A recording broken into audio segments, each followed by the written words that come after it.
कि मैं घर पे आई हूँ, बच्चों के लिए आई हूँ। मैं घर नहीं आती। रिफ्यूज़ फॉर्म भर के मैं हॉस्पिटल से डिस्चार्ज हुई हूँ, रिफ्यूज़ करके। रिफ्यूज़ फॉर्म हमसे साइन करवाया गया क्योंकि डॉक्टर मुझे छोड़ नहीं रहे थे। डॉक्टर ने बोला कि अभी जो भी चीज़ें निकली हैं सीटी स्कैन में, एमआरआई में, उसको डायग्नोस के बिना हम आपको नहीं जाने देंगे। लेकिन मैंने एक दिन, जिस दिन छोटी होली थी ना, मैंने डॉक्टर से बहुत ज़्यादा रिक्वेस्ट मोड पे ज़िद्द किया मैंने कि मुझे जाना है तो जाना है, क्योंकि मेरे बच्चे ना सबको देखेंगे, सबकी माँ घर पे होंगी, सबकी माँ होली खेल रही होंगी, बच्चे माँ के साथ होली खेल रहे होंगे, खुशी होगा, घर में गुलगुले बन रहे होंगे, घर में पकवान बन रहे होंगे। सारे बच्चों का शौक होता है ना, मेरे बच्चों का भी था। मैंने कहा जो होगा देखेंगे, मुझे अभी प्लीज़ घर जाने दीजिए। डॉक्टर ने रिफ्यूज़ फॉर्म गुस्से में भरवाया। रिफ्यूज़ फॉर्म में मेरे हस्बैंड से साइन करवाया कि आप रिफ्यूज़ करके जा रहे हैं। मैंने साइन किया। उसके बाद से फिर हम आए क्योंकि डायग्नोस नहीं हो पाया। अब आने वाले टाइम में मेरे साथ क्या होने वाला मुझे नहीं पता है, लेकिन ये जो पल है ना, मैं पल जीऊंगी। इसके लिए मुझे कोई कुछ भी बोले, कोई कुछ भी कहे, क्योंकि मुझे जीना है। मैंने बोला ना, मुझे जीना है, जितने दिन भी जीना है ना, मैं हर एक पल एंजॉय करूंगी कि मेरे जीवन से इस पल जो जा रहा है ना, ये वापस नहीं आने वाला है। आज होली में मैंने रील डाला, उस पर भी कुछ लोगों ने बोला, रे ये कैसे बेशर्म है, देखो नौटंकी कर रही थी। भगवान करे आपके वर्ड सही हो और मैं नौटंकी ही कर रही हूँ। मैं श्याम बाबा से बोलूँगी कि श्याम बाबा वो मेरी नौटंकी ही हो, मेरा आईसीयू में जाना नौटंकी हो। आईसीयू का शूट इसलिए नहीं हो पाया कि आईसीयू शूट कैसे करती, फ़ोन तो मेरे पास था नहीं ना। 2 दिन मुझे बिल्कुल अकेले रखा गया था, घर वालों से मिलने नहीं दिया गया था। घर वालों के लिए टाइम था मिलने का, सुबह दोपहर 12 बजे, शाम को 6:30 बजे, वो भी 10 मिनट के लिए, 5 मिनट के लिए। बाकी किसी को परमिशन नहीं थी कि कोई जाके मिले। मेरा 3 बार सीटी स्कैन हुआ, 2 बार एमआरआई हुआ। एक बार सर का हुआ, दूसरी बार चेस्ट का हुआ। तो मेरे लंग्स में ना गांठ निकली है, एंड जो गांठ बढ़ी हुई है, एंड ये जो डायग्नोस हुआ है, ये सुनने के बाद मेरी हालत खराब हो गई थी। आप लोग इस चीज़ का अंदाजा भी नहीं लगा सकते कि मेरे ऊपर क्या बीत रही है।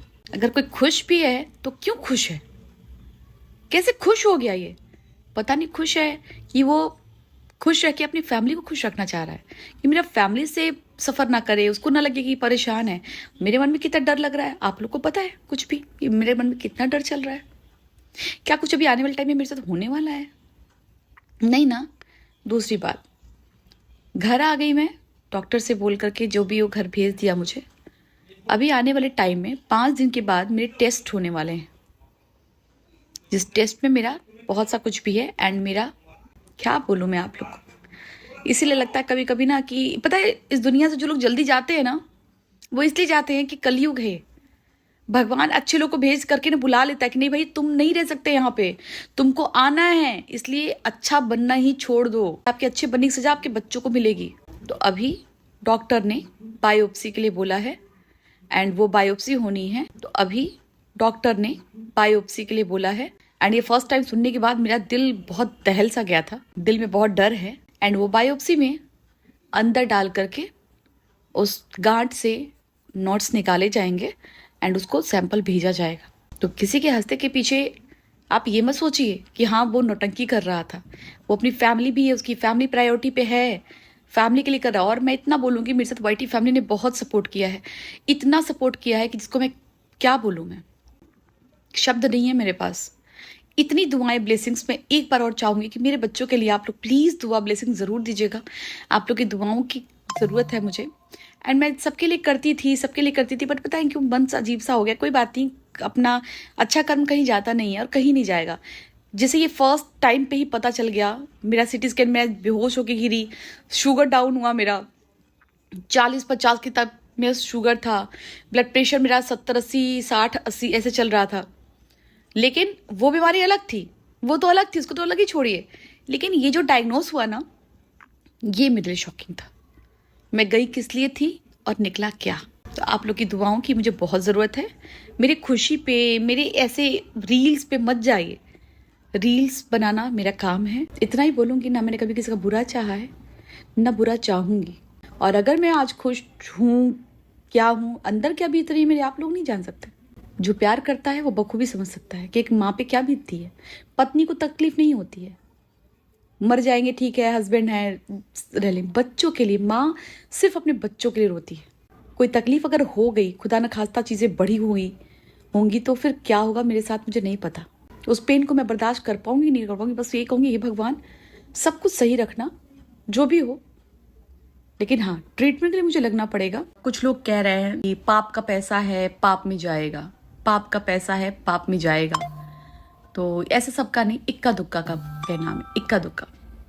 मैं उनको बता दूं, मैंने पहले भी बताया है, अभी भी बता देती हूँ, मेरे हस्बैंड जिस पोस्ट पे है ना उनकी पूरी फैमिली कवर है, हम लोग पूरी तरीके से कवर्ड है, वो भी छोटे मोटे अमाउंट से नहीं। अब उससे मेरे हस्बैंड के पोस्ट का पता कर लीजिएगा ये क्या होगा उनका पोस्ट।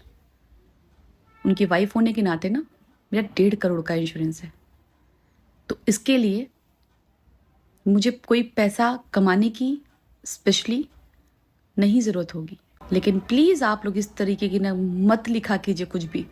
आप लोग को जब नहीं पता है ना तो जाने जाने में मत पाप की भागी बनिए, क्योंकि जब पता होता है तो कहते चलो भाई ठीक है इसको पता है फिर भी, लेकिन जब नहीं जाने तो क्यों फिर किसी के लिए गलत बोलना। सच कुछ और होता है, और आने वाले टाइम में मैं आप लोग को रिपोर्ट्स भी दिखाऊंगी। इस पर भी सवाल उठेगा ना, मैं रिपोर्ट्स भी दिखाऊंगी। इस पर भी सवाल उठेगा ना कि दिखाओ इंश्योरेंस, मैं वो भी दिखा दूंगी। क्रिएटर की बात अगर करूँ तो मेरे साथ अप्सरा मॉम और उनके हस्बैंड, ये 2 व्यक्ति जिन्होंने फ़ोन किया, हालचाल पूछा। रेखा दीदी तो अपनी है ही है, जो फ़ोन करने वालों को बता रही, फ़ोन तो बहुत सारे लोग का आया है, मैं नहीं उठा पाई हूँ क्योंकि उस टाइम पे हो सकता कभी कोई काम कर रही थी, क्या कहीं टेस्ट में थी या कोई कुछ ऐसा कुछ चल रहा होगा कि मैं नहीं उठा पाई। हस्बैंड के पास फ़ोन होगा, लेकिन मेरे पास जो 2 फ़ोन, मेरे रेखा दीदी का कॉल बराबर आता रहा, पूनम का तो भाई आएगा ही आएगा, साडा पॉडकास्ट वाली का भी आया, बहुत सारे लोग कॉल कर, और कितने लोग के कॉल तो मैं उठा ही नहीं पाई, मुझे बाद में पता चला कि इनके कॉल भी आए हैं।